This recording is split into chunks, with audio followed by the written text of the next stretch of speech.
kind of patterns that happened. So back in 98, 99, the dot-com boom was happening. And there was a sort of play, there was a few companies that all flamed in the end, but they were basically buying services businesses on the premise that everything was moving to the cloud. So we didn't call it the cloud back then. And so anyone who was in a services company writing websites got brought. It was awesome. And then the dot-com boom happened and crashed, which was interesting. And I always thought, I hope I'm around when this happened again, and it did, which was cool. And then, so I did that for a year, got my check out after 12 months, and then did a startup out of Boston with some guys I met during that process, and we wrote some patents that we actually sold just recently. And then I kind of had my first failure. We did a document management business, and we kind of saw it'd be good to build an online document management system, but you had to hook into all the Microsoft bits. The file open, file save as dialogues. It was actually technically really hard.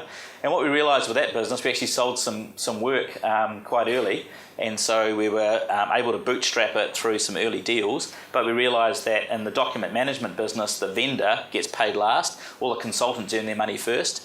And actually realised that I was on the wrong curve, and this wasn't building a piece of scalable software. So we decided to park that, paid the money back to our first customers, so took some, actually lost some money for the first time. But I was just really aware of the opportunity costs of not doing what I really wanted to do, and the attributes of that business weren't getting me to where I wanted to get to. So we ripped the plaster off, and then actually spent a few weeks in my home office writing a bit of online accounting software. Always wanted to do it, and it felt really good. But at that point, I really wanted to make some money, and accounting software didn't feel like a quick build up and flick into a trade sale. It was something that would take, it was a lot of code to write, and it wasn't the sort of business where you just build up, get a customer base and sell, because I think you have a different relationship with small businesses than selling to large enterprises. So we actually parked the idea of online accounting software. It was me and Hamish who did become my eventual founding partner. And another thing that really bugged me was how broken email was. So we wrote an email archiving solution. And the goal there was not to build a world-class company, it's to build a world-class product. And we ended up selling that to Quest Software for, it was under 18 months from startup that the napkin came across the table at Laguna Beach for 20 million and another 20 of earnout, of which we got nothing of, which was a good lesson.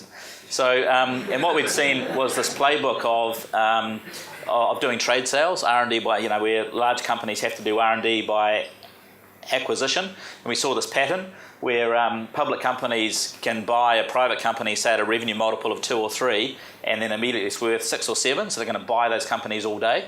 And also they have a sunk cost in their global sales team, so they're always looking for new products to go on the shelf. So once we got up to, about 2 or 3 million of revenue, then we went to the Microsoft Tech Ed show in Florida, and we either were in the business long term and go and do a big VC round, or do a trade sale exit.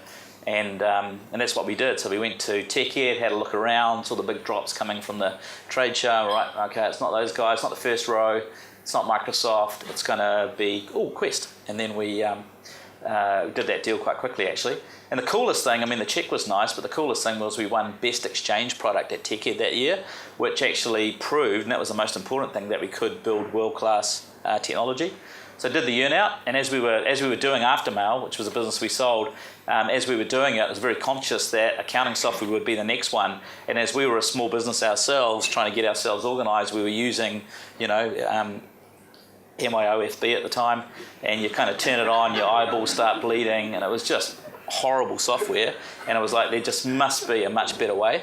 So we, so that's what we did, and rest is history.